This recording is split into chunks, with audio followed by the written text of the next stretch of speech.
महाशिवरात्रि हिंदुओं द्वारा मनाए जाने वाले सबसे महत्वपूर्ण त्योहारों में से एक है। कई लोगों का मानना है कि शिवरात्रि की रात भगवान शिव अपना स्वर्गीय नृत्य करते हैं। क्या आप जानते हैं कि असल में शिवरात्रि क्यों मनाते हैं? चलिए आज के इस वीडियो में हम इस रहस्य से पर्दा उठाते हैं। ये कहानी उस समय की है जब सती ने आत्मदाह किया था। उस समय भगवान शिव काफी निराशा और अवसाद की स्थिति में चले गए थे। इस स्थिति में वो कई दिनों तक जंगलों और पहाड़ों में भटकते रहे। हालांकि बाद में वो शांति प्राप्त करने कैलाश पर्वत पर लौट आए। उसी दौरान तारकासुर नाम का एक अत्याचारी राक्षस था। वो इस बात को जानता था कि भगवान शिव ने सती के शोक में कैलाश को त्याग दिया है और अब उनकी गृहस्थी संभव नहीं है।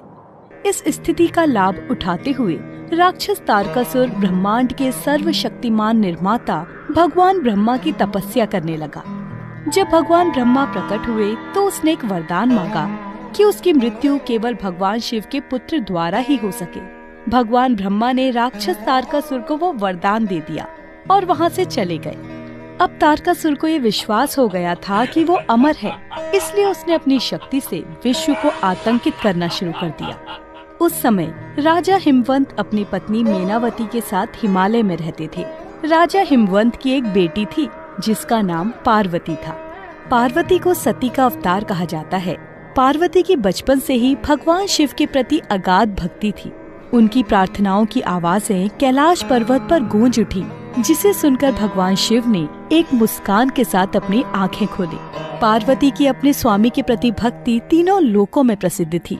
इसलिए भगवान शिव के हृदय में स्नेह और प्रेम को पुनः स्थापित करने के लिए ब्रह्मांडीय शक्तियों ने कामदेव को कैलाश पर्वत पर भेजा।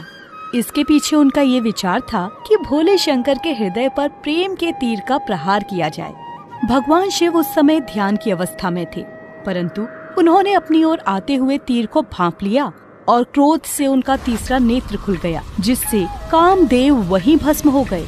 लेकिन माँ पार्वती की भगवान शिव के प्रति ये प्रेम पूर्ण भक्ति की परीक्षा यहीं खत्म नहीं हुई। वो हिमालय से दूर चली गईं और योगिनी बनने के लिए कैलाश पर्वत पर आ पहुँची। उन्होंने भगवान शिव की तरह ध्यान किया और दिन रात उनकी प्रार्थना में जुटी रहीं।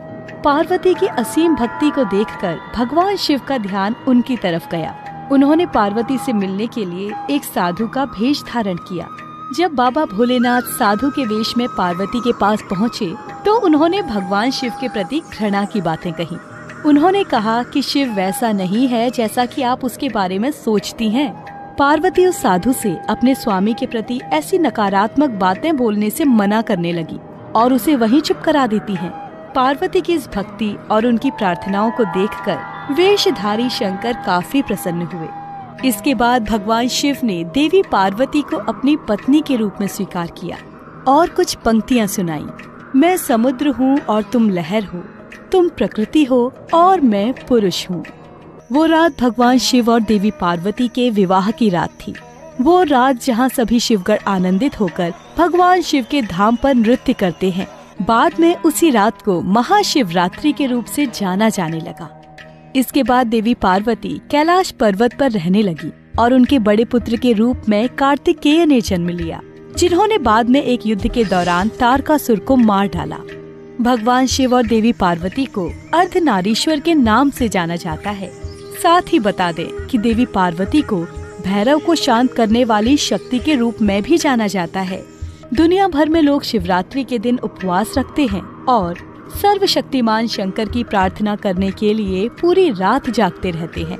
यही नहीं, इस दिन भक्त शिवलिंग पर दूध, शहद और नारियल चढ़ाते हैं। महाशिवरात्रि की रात हिंदू कैलेंडर में एक शुभ समय है, इसलिए लोग खुशी मनाते हैं। आशा है कि आपको महाशिवरात्रि की ये कहानी पसंद आई होगी। कृपया वीडियो को अपने परिवार और दोस्तों के साथ साझा करें। Like and subscribe.